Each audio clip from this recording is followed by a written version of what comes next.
चलिए हम सब अपनी आंखों को बंद करेंगे। समय हुआ है कि हम परमेश्वर की वाणी को सुने। पवित्र पिता परमेश्वर, प्रभु यीशु मसीह के महान और सामर्थी नाम से दिल से हम आपका धन्यवाद करते हैं।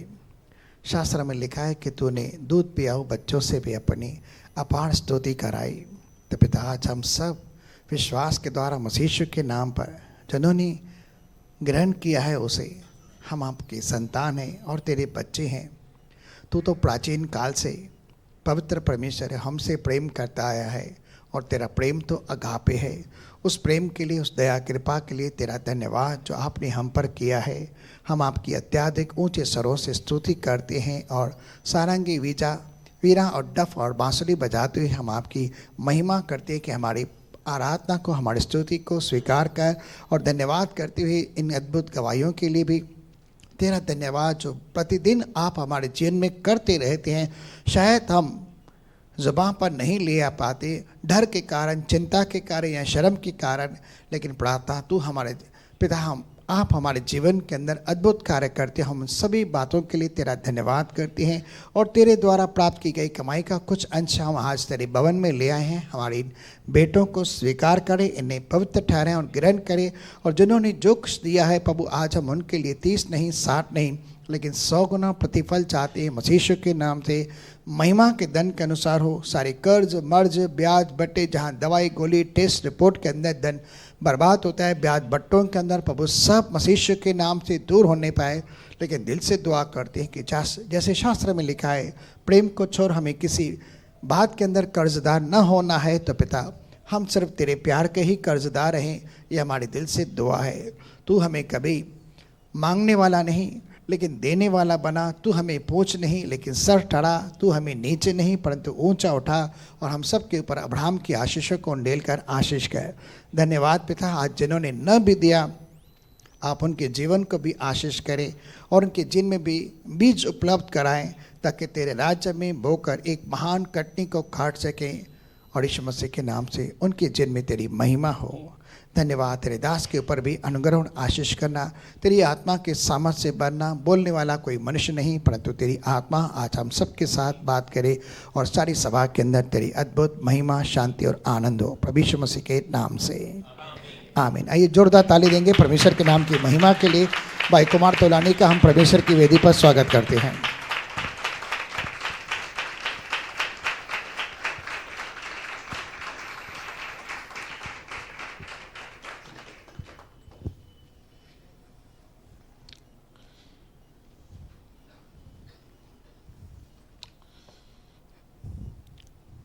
हमारा एक विषय अधूरा था और वह विषय था धार्मिक व्यक्ति का चरित्र। जैसे मैंने बताया था इस बात को पहली मीटिंग के अंदर भी, मैं ये नहीं सिखा रहा इसके करने से मैं धर्मी बन जाऊंगा। जो मैं बातें सिखा रहा हूँ वचन से, इसके करने से मैं धर्मी नहीं बन सकता। मेरी धार्मिकता और आपकी धार्मिकता प्रभु यीशु मसीह पर विश्वास करने से मिलती है। जैसे इफिसियंस की पुस्तक से हमने वचन सुना था, इफिसियों के 2 के 8 में लिखा है, विश्वास के द्वारा अनुग्रह ही से तुम्हारा उद्धार हुआ है और ये कर्मों से नहीं, ये परमेश्वर का दान है। पौलुस भी कहता है रोमियो की पुस्तक 3 अध्याय में, जिसे परमेश्वर बिना कर्मों के धर्मी ठहराए उसे दाऊद भी धन्य कहता है। परमेश्वर ने हमें बिना कर्मों के धर्मी बनाया है। जैसे वचन में लिखा है, बिना मूल्य चुकाए धर्मी बनाए गए हैं। हमने मूल्य नहीं चुकाया परंतु यीशु मसीह ने मूल्य चुकाया है हमें हमारी धार्मिकता के लिए। पर जैसे हमने वचन पढ़ा था पहले यूहन्ना 3:7 में, हे मेरे प्रियो, धोखा न खाओ, जो धार्मिकता के काम करता है वही उसके समान धर्मी है। अगर परमेश्वर ने मुझे धर्मी बनाया है तो धार्मिक व्यक्ति का एक चरित्र होता है। केवल मैं नाम का धर्मी हूं क्या? केवल यीशु मसीह ने मुझे नाम के लिए धर्मी बनाया है? बाइबल क्या कहती है धार्मिक व्यक्ति के बारे में? हमने 3 बातें देखी थी, 3 प्रमुख बातों पर हमने ध्यान दिया था। पहली बात, रोमियो उसके 3 अध्याय उसके 23 में हमने पढ़ा था, 23 से लेकर 26 तक, परमेश्वर ने मनुष्य जाति को क्षमा किया और पौलुस बताता है यह उसकी धार्मिकता को प्रकट करता है। धार्मिक व्यक्ति क्षमा करता है, प्रमुख बात, ये उसके चरित्र में आता है। दूसरी बात हमने देखी थी यूसुफ के जीवन से। मत्ती की रचित सुसमाचार 1 अध्याय 18 से हम पढ़ते हैं, जो यूसुफ था, मरियम का पति था, वो उसे बदनाम करना नहीं चाहता था क्योंकि वो धार्मिक व्यक्ति था। जो धार्मिक व्यक्ति होता है वो बदनाम नहीं करता, वो लोगों को पीठ पीछे बुरा नहीं कहता, बैक बाइटिंग, गॉसिपिंग, वो बातें नहीं करता, वो अक्यूज नहीं करता। जैसे मैंने आपको बताया था लास्ट टाइम में, खैर मेरा विषय नहीं क्योंकि बहुत सारी बातें हैं। कहने का तात्पर्य है कि धार्मिक व्यक्ति क्षमा करता है, ये उसके चरित्र की गुण है। धार्मिक व्यक्ति बदनाम नहीं करता। धार्मिक व्यक्ति, थर्ड पॉइंट हमने देखी थी, वो अपनी जबान का सही इस्तेमाल करता है। लिखा है उसके बोलने से लोग चंगे होते हैं। पतरस भी कहता है कोई बोले तो ऐसा बोले माने परमेश्वर का वचन। आपके बोलने से लोग जीवन पाने चाहिए क्योंकि परमेश्वर ने हमें जीवन दिया है। बहुत बड़ी टेम्पटेशन आती है, जो लोग हमें हर्ट करते हैं, हमारे मन से ऐसी बातें निकलती हैं कि कुछ ऐसा मेरे मुंह से निकल न जाए उसके लिए जो बुरा हो, क्योंकि परमेश्वर का वचन कहता है तुम श्राप देने के लिए नहीं परंतु आशीष देने के लिए बुलाए गए हो। चाहे किसी ने कितना भी मुझे हर्ट किया हो, मेरे हृदय से और आपके हृदय से जब हम धर्मी बने हैं तो मेरे अंदर से आशीष ही निकलनी चाहिए। और अगर मेरे हृदय में किसी के लिए कोई भी ऐसी बात निकलती है जो नहीं निकलनी चाहिए तो मुझे अपने विषय में प्रार्थना करनी है। मेरे साथ ऐसा होता है। मैं समझता हूँ 2 दिन पहले ये व्यक्ति वो मुझे मिला जिसे देखकर मुझे बहुत तकलीफ हो रही थी क्योंकि उसने मुझे फाइनेंशियली हर्ट किया था। और मैंने डिसीजन लिया, मैं उस, जैसे वचन में लिखा है, दुष्ट मनुष्य के कारण मत कुड़, जब उसके काम सफल होते हैं तब तू कुड़ मत अपने अंदर से। तो मैंने अपने आप से बातें की कि मेरा जो आनंद है परमेश्वर में है, न कि संसार के धन में है। इसने मुझे हर्ट किया है पर मैं इसकी सफलता के से जलूंगा नहीं। मैं अपने आप से बात कर रहा था और वर्बली बोलकर, मन में सोच नहीं रहा था, मैं अपने आप से बातें कर रहा था। जैसे भजनकार 42 में अपने आप से बातें कर रहा था, मैं अपने आप से बातें कर रहा था कि अपना ध्यान स्वर्गीय वस्तुओं पर लगा, इस व्यक्ति के ऊपर मत कुड़, भले ही इसने तुझे हर्ट किया है पर तू परमेश्वर पर ध्यान दे क्योंकि तेरा प्रतिफल तेरा परमेश्वर है। ये अपने आप से बातें करनी पड़ती हैं। क्या ये प्रलोभन है, ये परीक्षाएं हमारे विश्वास की, विशेष करके एक प्रचारक के लिए। जब वो प्रचार करता है उसके सामने ऐसी बातें आती हैं। जब मैं यहाँ से प्रचार करके जाता हूँ तो मेरे सामने भी ऐसी चुनौती आती है, वापस रिपीट में, पास्ट में तो हो चुकी हैं, फिर से आती है मेरे सामने। मेरा एटीट्यूड कैसा है, मेरा तरीका कैसा है, क्या मैं केवल प्रचार कर रहा हूँ या वाकई में उसके समान चल रहा हूँ। हम कोशिश करते हैं परमेश्वर के पीछे चलने के लिए, गिरते भी हैं, ऐसा नहीं कि मैं नहीं गिरा हूँ, गिरते हैं। जैसे परमेश्वर का वचन कहता है धर्मी 7 बार गिरेगा प्रभु उसको 7 बार उठाएगा। ये 3 पॉइंट्स हमने देखी थी। वो क्षमा करता है, वो बदनाम नहीं करता, वो अपनी ज़बान का सही इस्तेमाल करता है।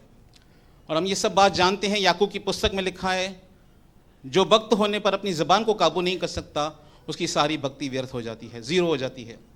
अगर मैं अपनी ज़बान का सही इस्तेमाल नहीं करता मसीह जीवन के अंदर, मेरी सारी भक्ति जो है वो व्यर्थ हो जाती है।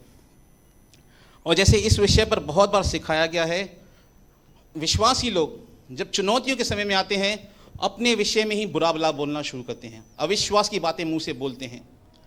जैसे परमेश्वर का वचन कहता है जो अपने मुख की चौकसी करता है वो अपने प्राण की रक्षा करता है। अपनी ज़बान का सही इस्तेमाल करना, धार्मिक व्यक्ति अपनी ज़बान का सही रीति से इस्तेमाल करता है। और भी बहुत सारी बातें हैं, देखेंगे परमेश्वर के वचन से। नीति वचन की पुस्तक 10 अध्याय। मुझे जो इंस्पिरेशन मिली वो नीति वचन की पुस्तक से मिली थी। और भी बहुत सारी बातें होंगी बाइबल में जहाँ पर मेरा शायद ध्यान नहीं होगा। जो बातें मुझे पता है मैं केवल वही आपसे शेयर कर सकता हूँ। नीति वचन की पुस्तक देखिए, धार्मिक व्यक्ति का एक चरित्र, और 10:16। धर्मी का परिश्रम जीवन के लिए होता है परंतु दुष्ट के लाभ से पाप होता है। धर्मी कैसा होता है? धर्मी का परिश्रम जीवन के लिए होता है, अर्थात धार्मिक व्यक्ति केवल कमाने के लिए ध्यान नहीं देता, सही रीति से कमाने के ऊपर ध्यान देता है। वो हार्ड वर्किंग रहता है। अगर आप नीति वचन की पुस्तक पढ़ें तो मैंने अपनी पुस्तक पे लिख कर रखा है, बहुत बार बाइबल हमें सिखाती है आलस के बारे में। लिखा है जो आलस से काम करता है वो निर्धन हो जाता है, और जो आलस के साथ काम करता है उसकी घटी उसके ऊपर ढाकू के समान आएगी। तो ये बात मुझसे बहुत लागू है क्योंकि मैं बहुत बार काम करते करते कुछ बातों को अवॉइड करता हूं, आलस्य दिखाता हूं काम के प्रति, अपने काम के प्रति, वर्क के प्रति।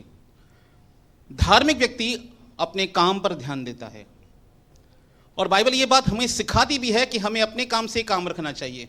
पौलुस कहता है थिस्सलुनीकि कलीसिया में, अपने काम से काम रखो। किससे रखो काम? अपने काम से काम रखो। लिखा है mind your own business, English में लिखा है माइंड योर ओन बिजनेस। एक बार मैं ऑटो से जा रहा था, लगभग समझो 17 से बैठा, समझो ऐसा अंदाजा, और वहाँ पे एक लड़की आई, उसने कहा मुझे शिवाजी चौक जाना है। तो मैं सोच रहा था ये लड़की इतना पैदल भी नहीं चल सकती शिवाजी चौक तक जाने के लिए। मैं अपने मन में सोच रहा था उस लड़की के लिए। फिर मेरे मन में बात आई, माइंड योर ओन बिजनेस, अपने अपने काम से काम रखो। तुम्हारा कोई मतलब नहीं वो क्या कर रहा है, क्यों कर रहा है, कैसे कर रहा है, तुम अपने काम पे ध्यान दो। बहुत बार हम दूसरों के काम में हाथ डालते हैं, दूसरों के बारे में सोचते हैं इसको ऐसा करना चाहिए, नहीं करना चाहिए, हम अपने काम को भूल जाते हैं। धार्मिक व्यक्ति का जो परिश्रम है वो उसके जीवन के लिए होता है, और धार्मिक व्यक्ति ऑनेस्टी के साथ काम करता है, ईमानदारी के साथ काम करता है। जो काम नहीं करता उसे लोग कामचोर कहते हैं। क्यों? क्योंकि वो काम से मन चुरा रहा है। वो चोरी कर रहा है, पर किस बात की चोरी कर रहा है? पैसों की चोरी नहीं कर रहा है। जिस बात के लिए उसे रखा गया है वो काम वो नहीं कर रहा है, इसलिए उसे कामचोर कहा जाता है। और बाइबल हमेशा हमें सिखाती है कि एक धार्मिक व्यक्ति होता है वो लेबर करने वाला व्यक्ति होता है। मैं कुछ अपने इस दौर में बिजनेस से गुजर रहा था, तो बहुत बातें सोच रहा था, ऐसा हो रहा है बिजनेस में, ऐसा हो रहा है, ऐसी परिस्थितियां सोच रहा था बिजनेस के बारे में। 2 दिन पहले की बात है। और जैसे ही मैं घर पे पहुंचा तो मैंने याद किया वही प्रचार जो प्रभु ने मुझे दिया था, जो संदेश प्रभु ने मुझे दिया था कि इसहाक ने 26 अध्याय उत्पत्ति की पुस्तक में जोता बोया। कभी जोता बोया? अकाल का समय था, और अकाल के समय उसने जोता बोया और 100 गुना फलवंत हुआ। मेरे माइंड में जैसे रिकलेक्ट हुआ वो वचन। मैंने कहा जिस परमेश्वर ने इसहाक को अकाल के समय फलवंत किया, वही परमेश्वर मुझे इस समय में फलवंत करेगा। उसने, इसहाक ने ये नहीं सोचा यार मंदी है, क्या करूं नहीं करूं, अकाल है, काम करूं कि नहीं करूं। उसने काम किया, चरवाई, उसने खेती की, पूरी भूमि को सींचा। ये आसान काम नहीं था उसके लिए। धार्मिक व्यक्ति परिश्रम करने वाले व्यक्ति होते हैं, ऑनेस्ट व्यक्ति होते हैं, ईमानदार होते हैं काम के प्रति, पैसों के प्रति। अगर परमेश्वर का जन पैसों के प्रति बेईमान है तो यीशु मसीह ने कहा यदि तुम अधर्म के धन में सच्चे नहीं ठहरे तो सच्चा धन तुम्हें कौन सौंपेगा। अगर मैं इस संसार के धन में सच्चा नहीं हूं, जैसे यीशु मसीह ने कहा लूका की पुस्तक 16वां अध्याय के अंदर चतुर भंडारी के विषय में, वो उसकी पैसों को हेरफेर करा था अपने सेठ के। तो यीशु मसीह कहता है जब तुम अधर्म के धन में सच्चे नहीं ठहरे, इस संसार के धन में अगर मैं सही नहीं हूं तो परमेश्वर कभी मुझे आत्मिक धन से नहीं भरेगा। दाऊद अपने भेड़ों की चरवाही करता था, और इतनी ईमानदारी के साथ चरवाही करता था कि उनको भेड़ों को वो शेर से और भालू से बचा रहा था। जब परमेश्वर ने देखा ये अपनी भेड़ों को बचा रहा है तो मेरी प्रजा इजराइल की अगुवाई कैसे करेगा। जब भी मैं अपने काम में ढिलाई करता हूं तो मैं सोचता हूं अगर मैं अपना काम ही ईमानदारी के साथ नहीं कर रहा तो मैं प्रभु की कलीसिया की सेवा कैसे कर पाऊंगा। ये मैं अपने आप से बातें करता हूं। ये काम के सिलसिले में बात कर रहा हूं, वर्किंग के बारे में। धर्मी का परिश्रम उसके जीवन के लिए होता है, अर्थात धार्मिक व्यक्ति परिश्रम करने वाला व्यक्ति होता है। आपको और मुझे, ब्रदर्स को ब्रदर्स, सिस्टर्स को सिस्टर्स, जैसे तीतुस में लिखा है कि स्त्रियों को घर का कारभार करने वाली बने, कि परमेश्वर के उपदेश की निंदा ना बनने पाए। स्त्रियों को एक अलग दायित्व दिया है परमेश्वर ने घर में, और पुरुषों को एक अलग दायित्व दिया है। परमेश्वर ने पुरुषों को कमाने का दायित्व दिया है और स्त्रियों को घर बनाने का दायित्व दिया है। क्यों ऐसा नहीं लिखा बाइबल में बुद्धिमान पुरुष घर को बनाता है? क्यों लिखा है बुद्धिमान स्त्री घर को बनाती है? क्योंकि घर बनाने की जो जिम्मेदारी है परमेश्वर ने स्त्रियों को दी है। जब मैं सोचता था इस विषय में, ये हर एक का इंडिविजुअल डिसीजन है, हर एक अपना डिसीजन ले सकता है इसमें। मैं सोचता था जब राहेल बड़ी होगी तो उसको ये कोर्स कराएंगे। तो मैंने जब इस बात को समझा कि स्त्री का निर्माण उसके घर के लिए हुआ है, तो मैंने अपने मन में डिसीजन लिया मैं उसको कैरियर में नहीं डालूंगा फ्यूचर के, मैं उसको घर बनाने के बारे में इनकरेज करूंगा कि तुझे घर बनाना है। तुझे परमेश्वर ने स्त्री बनाया है तो स्त्री का दायित्व है से घर बनाना, कैरियर का करना, जॉब करना, ये उनके फ्यूचर डिसीजन के ऊपर है, उनके शादी करने के बाद बच्चों के फैमिली का डिसीजन है। पर परमेश्वर ने किसके लिए स्त्री को बनाया? परमेश्वर ने स्त्री को बनाया ताकि वो घर को संभाले। ये बात पौलुस तीतुस को सिखाता है कि पुरानी बहनें, एल्डर्स बहनें, जवान बहनों को सिखाएं कि वो अपने पति से प्रेम करें, अपने बच्चों से ध्यान रखें, अपने घर का कारोबार करें, ताकि परमेश्वर के उपदेश की निंदा ना होने पाए। जब स्त्री ऐसा चाल चलन नहीं चलती तब परमेश्वर के उपदेश की निंदा होती है, और जब पुरुष ऐसा काम नहीं करता जो उसे करना चाहिए, तब परमेश्वर के हम देखते हैं वो घटी में रहता है। मैं समझता हूं अय्यूब की पुस्तक में वचन लिखा है, ऐसे, जब सुबह होती है तब पुरुष अपने काम के लिए बाहर निकलता है। अय्यूब में लिखा है, मुझे एग्जैक्टली वचन याद नहीं लिखा है कहां पे लिखा है, और लिखा है जब संध्या हो जाती है तब पशु बाहर निकलते हैं। यह सिस्टम परमेश्वर ने बनाया। सुबह पुरुष काम पे बाहर जाएगा, और जब संध्या हो जाती, 6-7 बजे हो जाते, तब पशु लोग बाहर निकलते थे अपना भोजन खाने के लिए। भजन संहिता में है, मुझे एग्जैक्टली, मैंने कहा मुझे वचन याद नहीं, पर पुरुष को यह जिम्मेदारी दी है कि वो काम करे, चाहे कोई भी काम हो, छोटा या बड़ा। कोई काम छोटा नहीं होता। जॉब करना हो, बिजनेस करना हो, मैं हमेशा ब्रदर्स को इनकरेज करता हूं जो विशेष करके सोचते हैं कि बहुत छोटा जॉब है, इसको कैसे करूं, उसको कैसे करूं। मैं इनको इनकरेज करता हूं, घर पर मत बैठो, क्योंकि डिप्रेशन के दौर में मैं खुद घर पे था तो मैं जानता था घर पे बैठना क्या होता है। मैं समझाता हूं कि नहीं, आपको काम करना चाहिए। धार्मिक व्यक्ति काम करता है, और धार्मिक का चरित्र कैसा है? किसका चरित्र है? ये परमेश्वर का चरित्र है। यीशु मसीह क्या कहते हैं? यूहन्ना रचित सुसमाचार,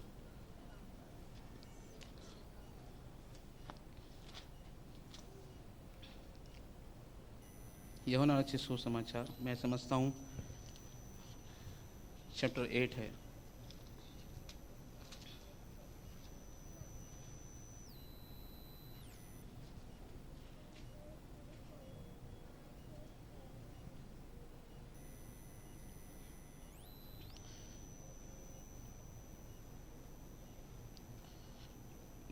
एट या 9 चैप्टर में लिखा है, यीशु मसीह कहते हैं मेरा पिता अब तक काम करता है। क्या करता है? परमेश्वर ने कभी विश्राम नहीं लिया। जो विश्राम उत्पत्ति की पुस्तक में लिखा है वो विश्राम हमारे लिए लिखा गया है। परमेश्वर विश्राम नहीं करता, वो काम करने वाला व्यक्ति होता है। परमेश्वर काम करने वाला व्यक्ति है।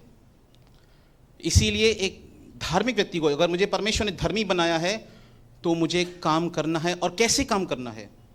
अगर मैं जॉब करता हूं, कुलुस्सियों में लिखा है कि जो सेवक हैं, जो नौकरी करते हैं, वे अपने सेवक के, अपने स्वामी के ऐसे अधीन हो जैसे मसीह के अधीन हैं, ताकि परमेश्वर के उपदेश की निंदा ना होने पाए।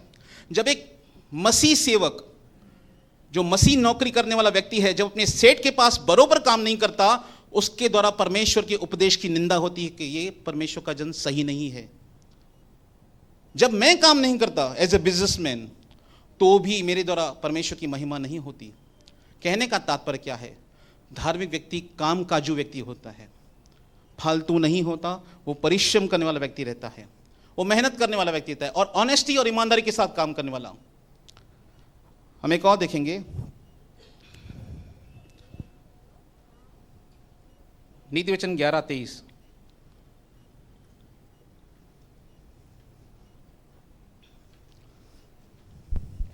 दूसरी बात, बिजनेस करते वक्त हमारे पास सामने बहुत सारे प्रलोभन आते हैं काम करने में, जिससे हमको चोरी के माल बहुत मिलते हैं। मैं आपको बताऊं, मेरे बिजनेस में मुझे एक ऑफर आया आज से 3-4 साल पहले कि तुम्हें किसी कंपनी का नाम ब्रांडिंग चोरी करके बनाना है, 2000 पीस पर मंथ आपको ऑर्डर मिलेगा। अगर मैं मोटा मोटा ऑर्डर कहूँ तो पर मंथ लाख रुपीस मुझे इनकम मिल रही थी, 2000 पीस ऑर्डर पर मंथ। और आपको किसी कंपनी का नाम चोरी करके, जैसे लेवाइस है, स्पाइकर है, इसके लेबल्स आपको मिलते हैं मार्केट में, आपको वो माल बनाना है। मैंने कहा सर मैं ये काम नहीं करता, मैं ये काम नहीं करूँगा। मैं जितना काम करता हूँ मैं उसमें खुश हूँ, मुझे बेईमानी के पैसे नहीं चाहिए। मुझे चोरी का माल मिल रहा था, उसने कहा मैं आपको आधे भाव में दूंगा। मैंने कहा तो मुझे मुफ्त में भी देगा तो भी मैं तुझसे नहीं लूँगा, क्योंकि मैं ये जानता हूँ ये चोरी का माल है। तो धार्मिक व्यक्ति ऐसे इनकम भी नहीं करता, वो अपनी इनकम में खरा व्यक्ति होता है। गलत पैसों से, गलत तरीकों से वो पैसा नहीं कमाता। धार्मिक व्यक्ति का ये चरित्र है कि वो गलत तरीकों से पैसे नहीं कमाता। ये प्रलोभन हमारे सामने आते हैं, और जानते हैं प्रलोभन हमारे सामने क्यों आते हैं? परमेश्वर में चेक करता है कि ये यहां पे तो ईमानदार है, पर क्या ये अकेले में ईमानदार है? परमेश्वर को चेक करेगा, क्योंकि परमेश्वर ज़करिया की पुस्तक में कहता है, मैं जो अपनी प्रजा चुनूंगा तो उसे रूपा का सा निर्मल करूंगा, टेस्ट करूंगा उसे कि ये खरा व्यक्ति है या ये बुरा व्यक्ति है। तो धार्मिक व्यक्ति को टेस्ट किया जाता है। मुझे टेस्ट किया गया था, परमेश्वर ने टेस्ट किया, और मैं परमेश्वर का धन्यवाद करता हूं, मैं इसमें से पास होकर बाहर निकला कि मैंने बेईमानी की इनकम को ना कहा। और ऐसा एक बार नहीं, 2-3 बार ऑफर आए। उसने कहा प्रॉब्लम क्या है? मैंने कहा मुझे कोई प्रॉब्लम नहीं है, मैं पर ऐसी इनकम नहीं करूंगा। और एक बार मुझे गवाही देने का मौका मिला, मैंने उससे कहा मैं यीशु मसीह को मानता हूं, इसलिए मैं ये काम नहीं करता। मुझे गवाही देने का मौका मिला कि मैं इस तरीके से पैसे नहीं कमाता। नीति वचन की पुस्तक 11 अध्याय 23। धर्मियों की लालसा तो केवल भलाई की होती है। किसकी ओर होती है? इंग्लिश में पढ़ेंगे इसे। The desire of the righteous is only good. क्या होती है? उसकी थॉट्स कैसे होते हैं? वो भली बातों पर ध्यान देता है। पौलुस क्या कहता है फिलिपियों की पुस्तक 4 अध्याय? धर्मियों की लालसा का किसके लिए होती है? भलाई के लिए। लालसा मतलब वो इच्छा रखता है भलाई की।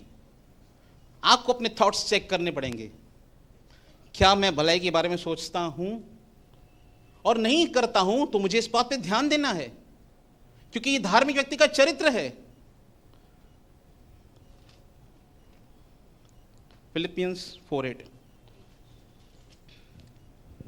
पौलुस देखिए क्या सिखाता है। निदान हे भाइयों, हमारे थॉट्स कैसे होने चाहिए पौलुस सिखा रहा है। इसलिए हे भाइयों, जो बातें सत्य है, कितनी बातें?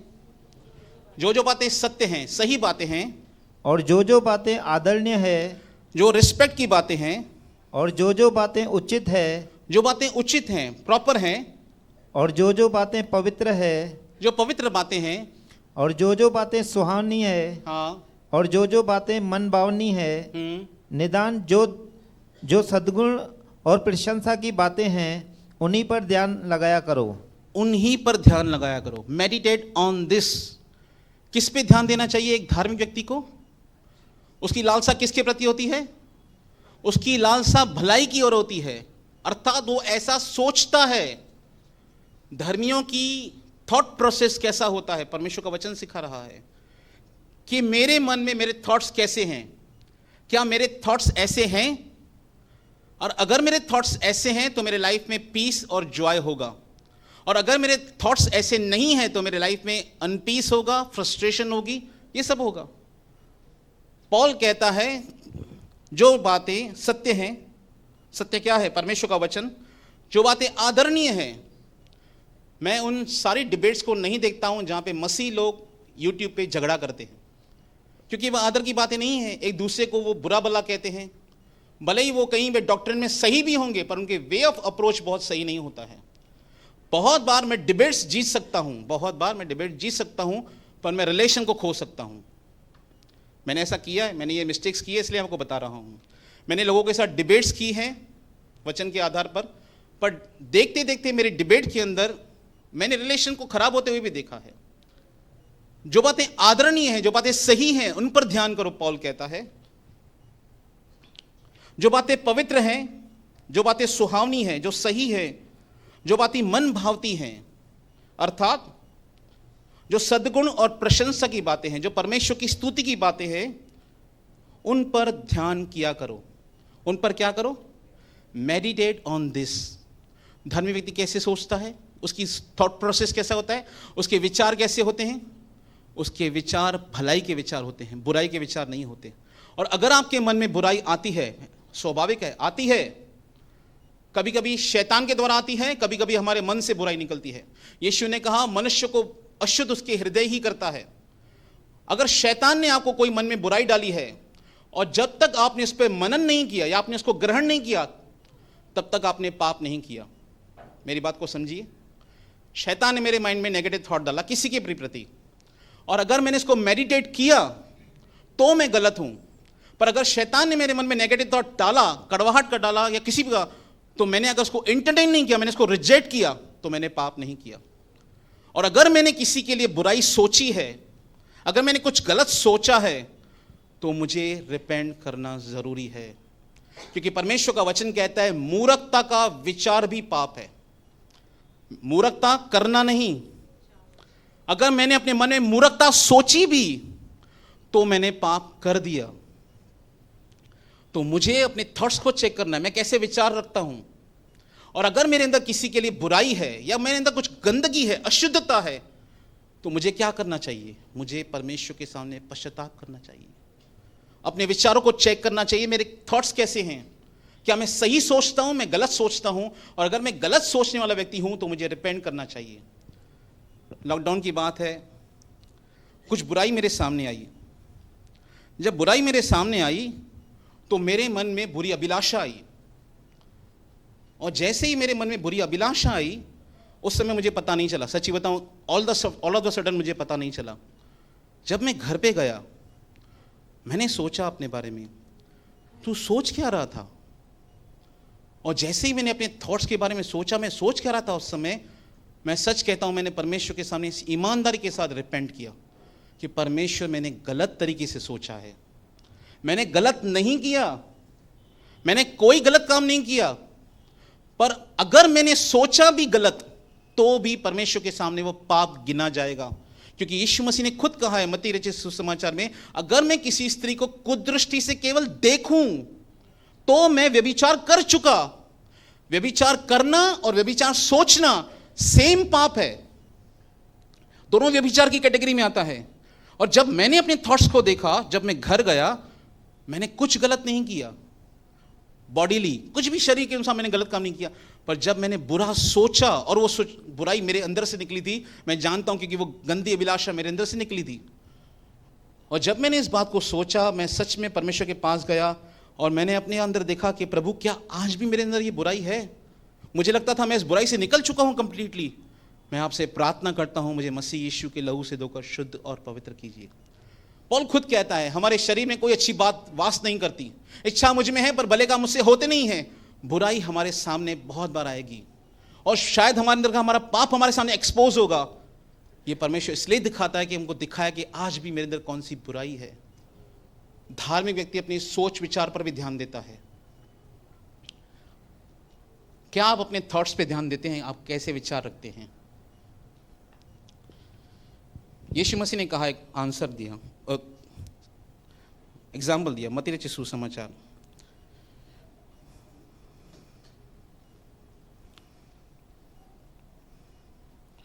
मैं समझता हूं 20 अध्याय के आसपास है।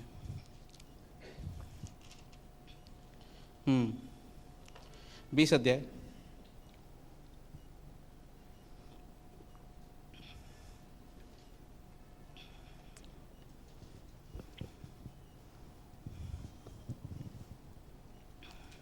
अध्याय 13, 14, 15।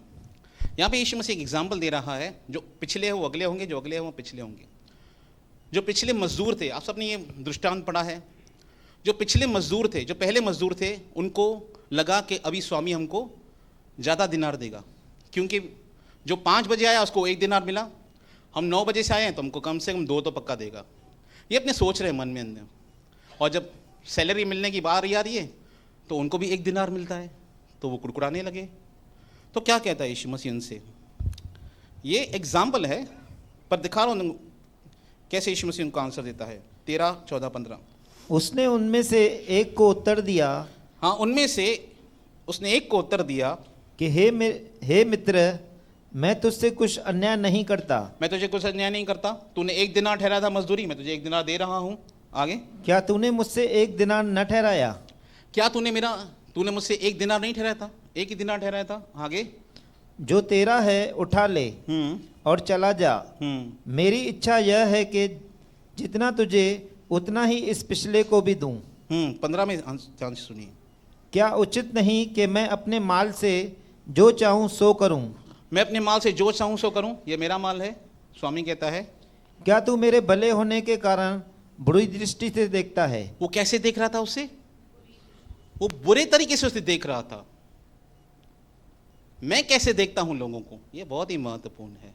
और अगर मैं कुछ गलत सोचता हूं, मेरे कहने का मतलब यही है कि मुझे रिपेंट करना है। आपको रिपेंट करना है अगर आप किसी के लिए गलत सोचते हैं तो। ज़करिया में एक वचन लिखा है, अपने मन में भी अपने भाई के विरुद्ध कभी हानि की कल्पना मत करना। अपने भाई के लिए, अपने ब्रदर, अपने सिस्टर के लिए कभी भी अपने मन में बुरा भी नहीं सोचना। तो परमेश्वर में चेक करता है मेरा थॉट प्रोसेस कैसा है, मैं कैसे थॉट्स रखता हूं, मेरे विचार कैसे हैं। धर्मियों के विचार भलाई के विचार होते हैं, बुराई के विचार नहीं होते हैं। और बुराई आती है तो वो बुराई से उसे दूर भगाने की कोशिश करते अपने जीवन से। जैसे मैं अपनी एग्जाम्पल बता रहा हूं। एक और वचन पढ़ेंगे,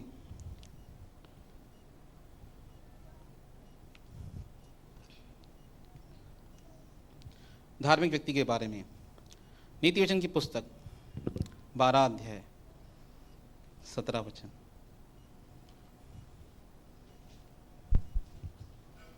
देखिए धार्मिक व्यक्ति का चरित्र। जो सच बोलता है वह जो- धर्म प्रकट करता है। क्या प्रकट करता है? जो सच बोलता है। और जो झूठ बोलता है वो अधर्म प्रकट करता है। बिजनेस में बहुत कॉमन बात है झूठ बोलना। बिजनेस में बहुत कॉमन है झूठ बोलना, पर परमेश्वर हमें हिदायत देता है कि हम कोई ऐसा झूठ नहीं बोलें। भजन संहिता 15 में लिखा है, परमेश्वर के स्वर्ग में वही निवास करेगा जो हृदय से सच बोलता है। ऐसे भी सच बोले जा सकते हैं जो मुंह से सच दिखते हों पर अंदर से उसको घुमाते कैसे हैं मालूम है लोग। वो बहुत सारे पैटर्न्स हैं, मैं आपको पैटर्न्स बताने के लिए नहीं खड़ा हूं, पर हम सब जानते हैं बातों को कैसे घुमाते हैं हम लोग। हम कैसे सच बात को कैसे घुमाते हैं। पर परमेश्वर का वचन क्या कहता है? नीति वचन की पुस्तक 12 अध्याय 17 वचन में, जो सच बोलता है वो धर्म प्रकट करता है। और झूठ बोलने वाला कौन है? यीशु मसीह ने क्या कहा? झूठ कौन बोलता है? शैतान आरंभ ही से झूठ बोलता आया है। और परमेश्वर को शैतान का नेचर पसंद नहीं कि हमारे अंदर शैतान का नेचर हो। जब हम झूठ बोलते हैं हम शैतान के नेचर को प्रकट करते हैं, क्योंकि शैतान आरंभ से झूठा है, वो आरंभ से झूठ बोलता आया है। और परमेश्वर चाहता है कि हम सच बोलें हर जगह। हो सकता है आपसे गलती हो, मैं अपने बिजनेस में अपने आप को रेक्टिफाई करने की बहुत कोशिश करता हूं। बहुत बार मैं झूठी कमिटमेंट कर देता हूं, हाँ बस माल रेडी हो गया आपको भेज रहा हूं, और मैं पूरा नहीं कर पाता उस कमिटमेंट को। फिर मैं इसकी फ़ोन उठाना बंद कर देता हूं। मैं बता रहा हूं, अपनी बात बता रहा हूं। 2 दिन वो मुझे फ़ोन करता है, मैं उसकी फ़ोन नहीं उठाता हूं, क्योंकि मैं जानता हूं मैं उठाऊंगा मैं झूठ बोलूंगा। जब मैं डिस्पैच करता हूं फिर उसको बोलता हूं, सर मैं इसलिए आपकी फ़ोन नहीं उठा रहा था क्योंकि मैं झूठ बोलता था आपको। उनको मैं मुंह से बोलता हूं, अगर मैं आपकी फ़ोन उठाता तो मैं आपको झूठ बोलता था, क्योंकि मेरे सामने प्रेशर था आपका बिजनेस में। धार्मिक व्यक्ति सच बोलता है। मुझसे भी मिस्टेक्स हुई हैं, मुझसे भी बिजनेस में झूठ बोले गए हैं, पर जब भी मेरा विवेक मुझे दोषी करार करता है, मैं उनके सामने ही कन्फेस करता हूं कि मैंने आपसे झूठ बोला था। ये बात इसलिए कहता हूं ताकि वो इस बात को समझें कि ये मुझसे गलती हो गई है। धार्मिक व्यक्ति क्या बोलता है? वो सच बोलता है। धार्मिक व्यक्ति का चरित्र कैसा होता है? वो सच बोलता है। अगर हम सच नहीं बोलते हैं, झूठ बोलते हैं, झूठ का सहारा लेते हैं, तो हम शैतान का सहारा ले रहे हैं। चाहे घर पे, चाहे कलीसिया में, चाहे बिजनेस के अंदर। एक दिन मैं सेवकाई करके आ रहा था और मेरे पिताजी तभी मुझे बहुत डांटते थे, क्योंकि मैं घर बहुत लेट आता था, 10:30, 11, 11:30। मैं सेवकाई करके आ रहा हूँ, कहीं से भी गलत काम करके नहीं आ रहा हूँ। और उस दिन मुझे बहुत लेट हो गई थी, तो जैसे मैं घर के अंदर एंटर कर रहा था बिल्डिंग में, तो शैतान ने मेरे मन में थॉट डाला, अपने पिताजी को बोलना ये ऐसा काम ऐसा हुआ, इसलिए मुझे झूठ बोलने के लिए उकसाया शैतान ने। और मैं भी उसके बहकावे में आ गया। हाँ ठीक है, ऐसा बोलूँगा, अपने मन में ही सोच रहा हूँ। थोड़ी देर के बाद जब मैं लिफ्ट पे पहुंचा, मैंने कहा मैं कोई गलत काम करने गया हूँ, मैं कोई गलत जगह पर गया हूँ जो मैं झूठ बोलूँ। मैंने कहा मैं सच बोलूँगा, भले मुझे डांट पड़े तो पड़े। मैंने आकर ऊपर सच बताया कि मुझे सेवकाई में विजिटिंग करते हुए लेट हुई है, क्योंकि मेरे पिताजी मुझे डांटते थे कि तू बहुत लेट आता है, 11, 11:30, 12 बजे घर पे आता है। और मैं किसके लिए झूठ बोल रहा था? परमेश्वर के लिए। पर परमेश्वर ने मुझे कहा कि नहीं, मुझे झूठ नहीं बोलना है, भले मुझे डांट खानी पड़े, मुझे झूठ नहीं बोलना है। धार्मिक व्यक्ति झूठ नहीं बोलते, वो सच बोलते हैं, चाहे घर पे, चाहे बिजनेस में, चाहे कलीसिया में। कुलुस्सी में एक वचन लिखा है, कलीसिया में झूठ बोलने के बारे में। एक ने कलीसिया में झूठ बोला था, वो सीधा प्रभु के पास चला गया, हनन्याह और सफीरा।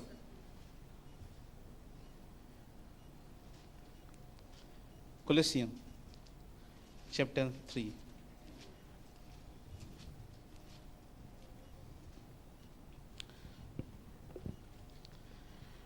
3:9। एक दूसरे से झूठ मत बोलो। किससे कह रहा है? कलीसिया से कह रहा है, एक दूसरे से झूठ मत बोलो। हाँ, हम क्यों झूठ नहीं बोले? कारण क्या है? पौलुस सिखा रहा है कि मैं क्यों झूठ नहीं बोलना चाहिए। हाँ, क्योंकि तुमने पुराने मनुष्यत्व को उसके कामों समेत उतार डाला है। यह महत्वपूर्ण नियम है, क्योंकि मेरा पुराना मनुष्यत्व मसीह के साथ बैप्टिज्म में क्रूस पर चढ़ाया गया है, और अब मेरे अंदर मसीह के समान एक नया नेचर है, और जो मसीह का नेचर है मेरे अंदर, वो झूठ नहीं बोलता। पौलुस यही सिखाना चाहता है कि तुम मसीह में नई सृष्टि हो, इसीलिए झूठ मत बोलो। अगर आपने बैप्टिज्म लिया है, अगर आप यीशु मसीह के अनुयायी हैं, तो बाइबल बताती है हम एक दूसरे से सच बोलें। बहुत बार सच बोलना कठिन होता है, बहुत बार सच बोलना कठिन होता है, उसकी शायद प्राइस भी पे की जा सकती है, पर ये हैबिट रखनी चाहिए कि मैं सच बोलूँगा। अगर आपसे मिस्टेक हुई है, आपने झूठ बोला है कहीं पर भी, आपको ऑनेस्टी के सामने उसके पास जाना चाहिए कि हाँ मैंने झूठ बोला है। एक बार ऐसा हुआ था, कलीसिया में सेवा करते करते एक ब्रदर आया और उसने मुझसे कहा, ये काम किसने किया? मैंने कहा नहीं, मैंने नहीं किया, वो काम मैंने किया था। मैंने कोई गलत काम नहीं किया था, सच्ची बताऊं, मैंने कोई गलत काम नहीं किया था, पर उस ब्रदर के दबाव क्या करें, अगर मैंने उसको झूठ बोला, नहीं मैंने नहीं किया था ये काम।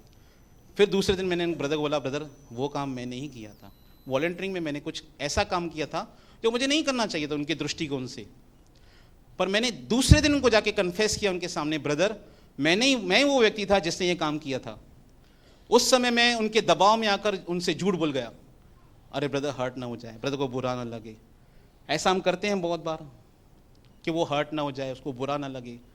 पर दूसरे दिन मैं उनके पास गया और उनके सामने मैंने स्वीकार किया, हो सकता है आपने झूठ बोला है। अगर आपने झूठ बोला है, सच बताता हूं, आपको कन्फेस करना चाहिए उस आदमी के सामने, मैंने आपसे झूठ बोला है। परमेश्वर की ऑनेस्टी को देखेगा कि ये ईमानदार है कि नहीं। और अगर मैं अपनी गलती करता हूं और अपनी गलती नहीं मानता, मैं कौन हूं? मैं गलती करता हूं, मैं अपनी गलती नहीं मानता हूं, मैं कौन हूं? मैं अहंकारी हूं, मैं गलतीमान हूं इसके सामने। मेरा प्राइड मुझे परमिशन नहीं देता इसके सामने इसको सॉरी बोलूं।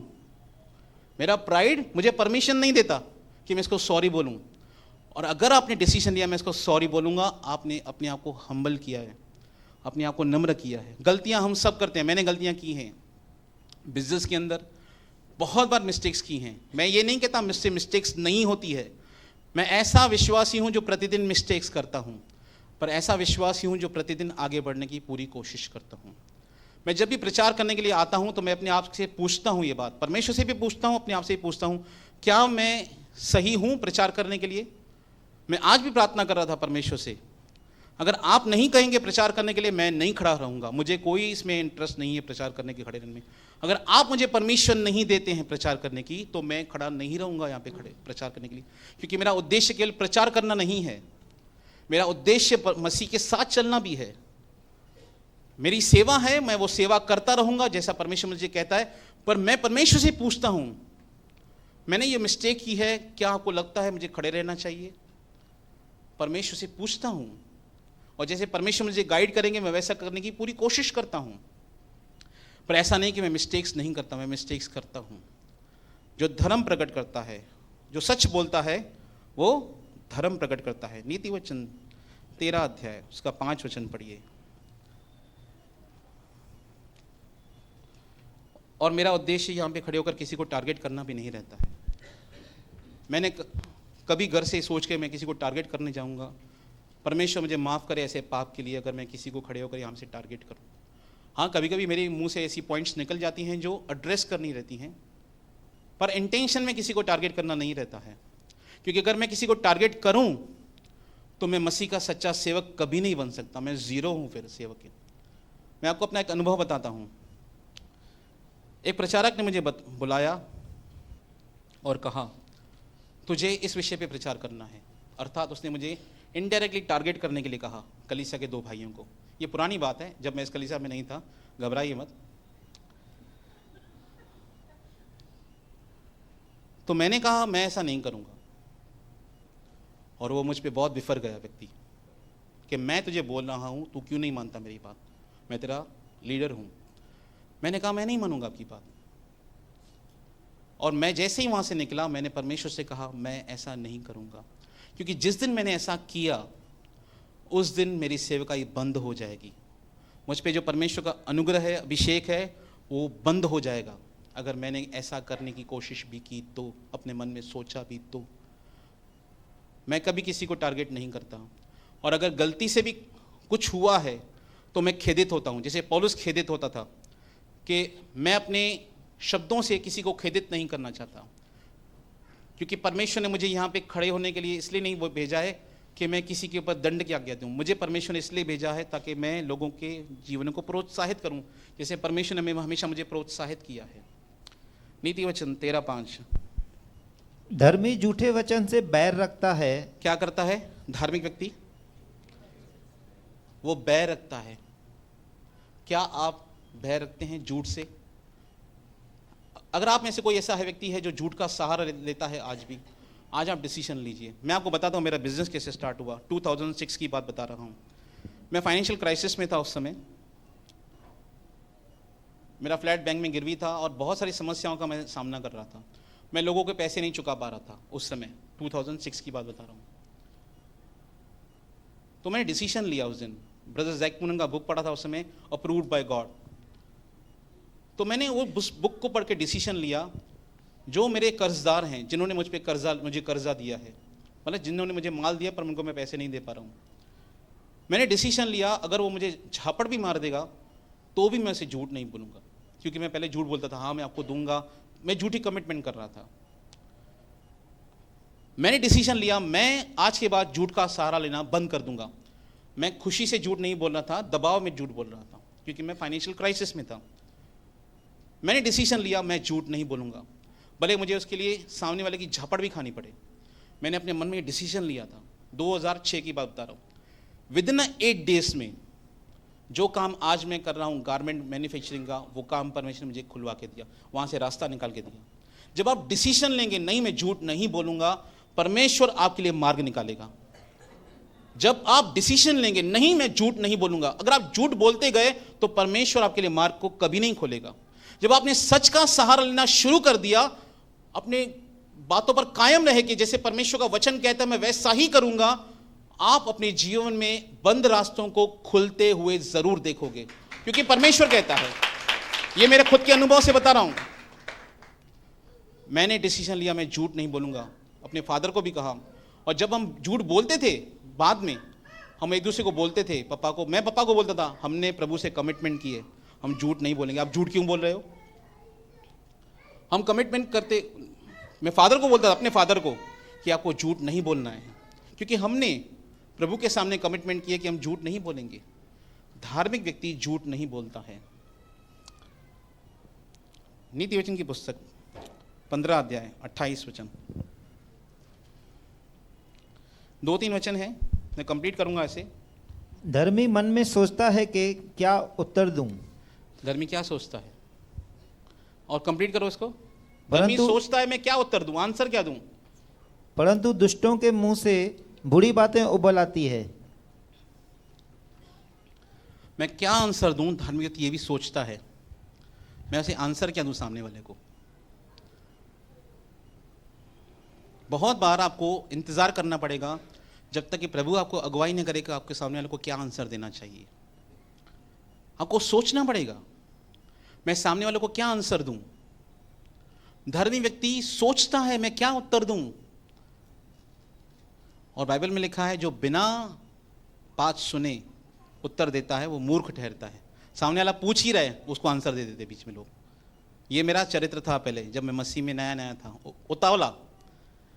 लिखा है बाइबल में, यदि तू किसी व्यक्ति को देखता है जो उतावला है, यदि तू किसी को उतावले को देखता है तो उससे अधिक आशा तो मूर्ख से है।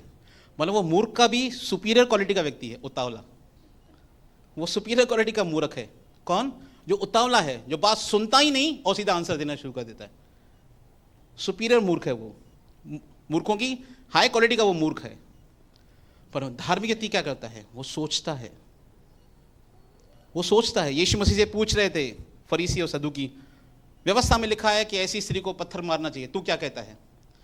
तो यीशु मसीह क्या कर रहा था? वो लिख रहे थे नीचे। और यीशु ने क्या उत्तर दिया? यदि तुम में से कोई निर्दोष है तो उसको पहला पत्थर मारे। और वो सब चले गए। एक स्टेटमेंट और सब लोग चले गए। धार्मिक व्यक्ति सोचता है मैं आंसर क्या दूं, मैं कैसे लोगों से बातें करूं, मेरे बात करने का लहजा कैसा हो। इफिशियंस 4:15 पढ़िए। बहुत ही अच्छा वचन है। हिंदी अनुवादकों ने इसे सही अनुवाद नहीं किया है। इफिशियंस 4:15। वरन प्रेम में सच्चाई से चलते हुए, प्रेम में सच्चाई से चलते हुए, ये ऐसा लिखा है, पर इंग्लिश में पढ़ो क्या लिखा है। But speaking the truth in love, but speaking the truth in love. सच ऐसे भी बोला जाता है कि सामने वाले को चिढ़ लगे। ऐसा बोलने का हमारा बहुत बार लहजा हो जाता है। पर सच बोलने का भी एक तरीका है, एक लहजा है। और कैसे होगा? प्रोग्राम करना पड़ेगा अपने आप को, आपकी माइंड को प्रोग्राम करना पड़ेगा। अगर आप ऐसे उतावले हैं तो जैसे मैंने अपने आप से बातें कर करके, वचन से सीख सीख के ये बातें सीखी हैं, आपको भी सीखना पड़ेगा कि मैं क्या उत्तर दूं। सोचना पड़ेगा आपको। ऐसे नहीं कुछ भी मुंह से बोल दिया। अगर मिस्टेक हो जाती है, मुझसे भी हुई है, मैं इस एरिया में ये भी कहता हूं मुझसे भी मिस्टेक हुई है, पर मिस्टेक करने के बाद मैं इसको रेक्टिफाई करने की कोशिश करता हूं कि ये मुझसे गलती हुई है, मुझे इसमें से सुधार करना है अपने जीवन के अंदर। धार्मिक व्यक्ति सोचता है कि मैं क्या उत्तर दूं, मैं कैसे उसको जवाब दूं। नीति वचन की पुस्तक 21 अध्याय 26, धार्मिक का एक और चरित्र आ रहा है।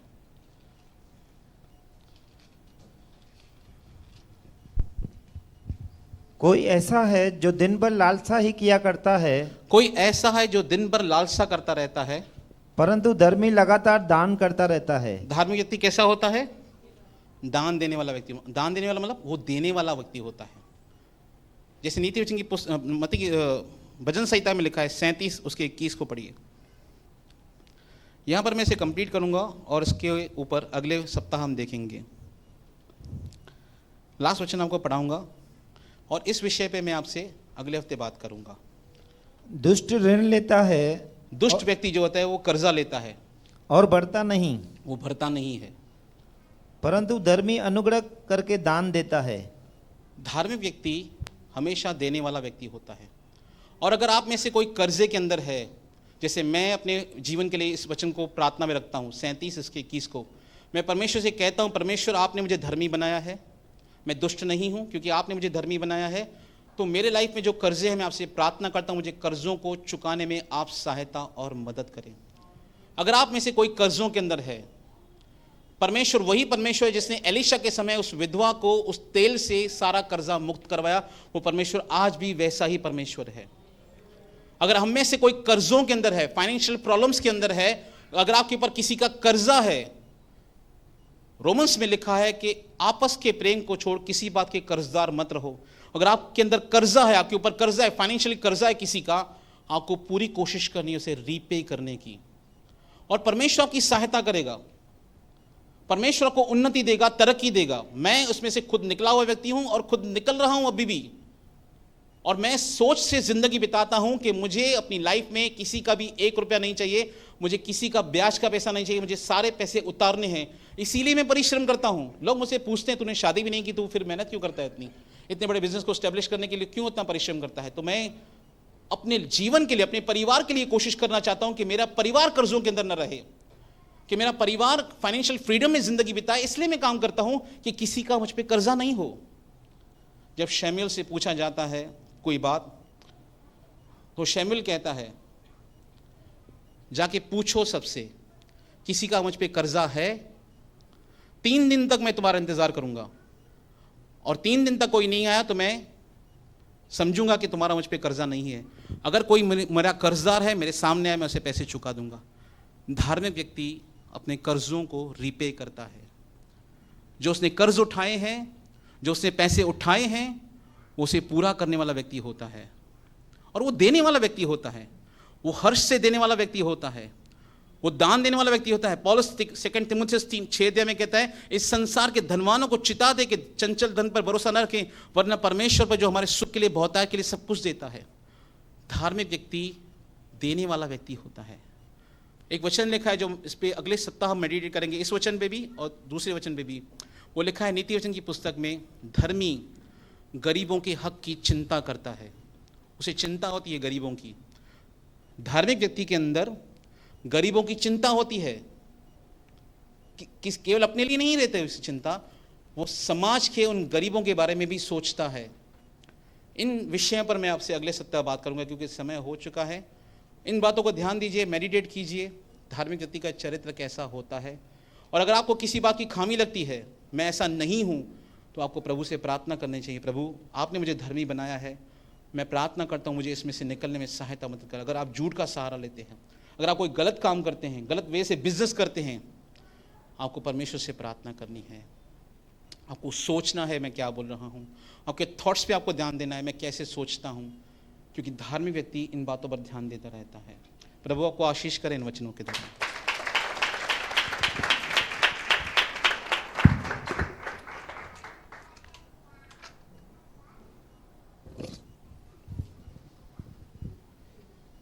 हालेलुया। एक जगह पर ऐसा भी लिखा है कि धर्मी इंसान अपने घर के प्राणियों के ऊपर भी ध्यान देता है। प्राणी समझते हैं, आज की तारीख में जो पेट्स होते हैं वो उनका भी ख्याल रखता है। और काफ़ी सारे लोगों को आजकल शौक लगाया करके पेट्स पालने का, उनका बहुत ध्यान करते हैं और अपने बच्चों से भी बहुत प्यार करते हैं। चलिए आंखें बंद करते हैं। हे महान सर्वशक्तिमान परमेश्वर, प्रभु यीशु मसीह के पाक पवित्र नाम से प्रभु, आप दूर से हमारे हृदय तक को भी जांचते हैं, हमारे मन के विचारों तक को भी पर लेते हैं।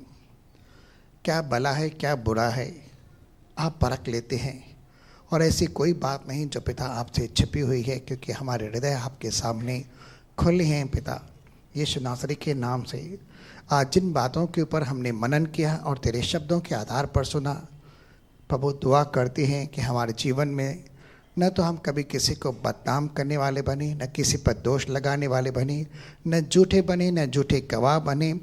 और प्रभु दुआ करते हैं कि मसीह यीशु के नाम से हमारे जीवन से हर प्रकार का आलसपन भी दूर होने पाए, और जो काम चोरी के विषय में भी हम सोचते हैं पिता, वह भी हमारे जीवन से दूर हो, कि हम में से हर एक जन अपने अपने दायित्व को निभाने वाला बने और पूरे हृदय से निभाए पिता, ताकि हम जो कुछ करें पिता वह आपको भाए। हमें इन्हीं बातों के ऊपर चिंतन और मनन करने के लिए अनुग्रह कर कि हम आपके प्रति सदैव वफादार बने रहें, और जो आपका शब्द कहता है हमारे मार्गों के लिए उजियाला और हमारे पाँव के लिए दीपक बने, ताकि हम आपके खिलाफ, स्वर्ग के खिलाफ पाप न करें। जैसे दाऊद भजन संहिता 51 के अंदर कहता है कि हे प्रभु, मैंने तेरे स्वर्ग राज के विरुद्ध में पाप किया है। तो पिता, हम नहीं चाहते कि हम ऐसा पाप करें प्रभु जो हमें स्वर्ग राज में आने से ही रुकावट बने, लेकिन दुआ करते कि मसीह यीशु के नाम से हमारे अंदर से हर प्रकार की बुराई दूर हो, और न हम छल या कपट की बात कर पाएँ, लेकिन प्रार्थना करते कि हमारे हृदय तेरे सामने खुले हो, क्योंकि आज नहीं तो कल हम सबको तेरे न्याय के सिंहासन के आगे खड़ा होना है। क्या हमने भली बातें कही या प्रभु भली बातें की, प्रभु उन सब का न्याय तेरे आगे होने वाला है। प्रार्थना करते कि हमें हर प्रकार की बुराई से बचा, और सत्य में हम आपको हाजिर जानकर इस संसार के अंदर चलते रहें, ताकि तेरे खिलाफ पाप न करें, न अपने भाइयों के खिलाफ पाप करें प्रभु, क्योंकि आप हम सब का हिसाब लेने वाले परमेश्वर हैं। प्रार्थना करते हैं जैसे आज शब्द है कि धर्मी बोलने से पहले सोचता है, तो पिता हम कई बार उन उचित बातों के ऊपर हम ध्यान करें, मनन करें, जो सुहानी हैं, अच्छी हैं, उचित हैं, भली हैं, मनोहर हैं, और प्रभु जो तेरी नज़रों में सही है, हम प्रभु उन्हीं बातों के ऊपर मनन करते रहें। और प्रभु हम अपनी ज़ुबान के ऊपर भी कंट्रोल करें, अपने गुस्से के ऊपर भी कंट्रोल करें, और दुआ करते हैं मसीह के नाम से सिर्फ तेरी महिमा के लिए हम जिस दिन न्याय हो हम तेरे आगे खड़े होने की योग्य बने। प्रभु हम में से अपने आप कोई खड़ा नहीं हो सकता, लेकिन धन्यवाद करते हैं मसीह यीशु के नाम से, उसके लहू के द्वारा जो हमारे लिए आज भी स्वर्गीय स्थानों के अंदर महायाजक है, उसके लहू के द्वारा ही हम खड़े हो पाते हैं। वरन हम अपनी धार्मिकता के द्वारा नहीं, लेकिन हम मसीह यीशु के नाम पर विश्वास करने के द्वारा धर्मी है। हमें उसी के नाम से खड़े होने की योग्यता देना पिता, कि कभी किसी अपने भले काम के ऊपर भी हम गमन न कर पाए, लेकिन इस संसार के अंदर प्रभु हमारे जीवनों को सिद्ध बनाने के लिए, पवित्र करने के लिए, सही राहों पर ले चलने के लिए आप सहायता और मदद कर। दिन प्रतिदिन आप हमें बहुत अच्छी और भली बातें सिखाते हैं। हम आपका दिल से धन्यवाद करते हैं। सारा आदर महिमा हम तुझे देते हैं। हम घटें और आप बढ़ें, तेरी निज और पवित्र इच्छा हमारे जीवन में पूरी हो, प्रभु यीशु मसीह के सामर्थी नाम से आमीन। अब पिता परमेश्वर का प्रेम, प्रभु यीशु मसीह का अनुग्रह और पवित्र आत्मा की सहभागिता अब से लेकर सर्वदा तक, जब तक मसीह यीशु बादलों पर आए, हम तमाम भाइयों और बहनों के संग बनी रहे और बढ़ती रहे। सारे भाई बहन बोलेंगे बोल प्रभु यीशु मसीह की। परमेश्वर आप सबको आशीष करे, अनुग्रह शांति से भरे। भाई लोग भाइयों से, बहनें बहनों से हाथ मिलाकर प्रेज लॉर्ड करेंगे।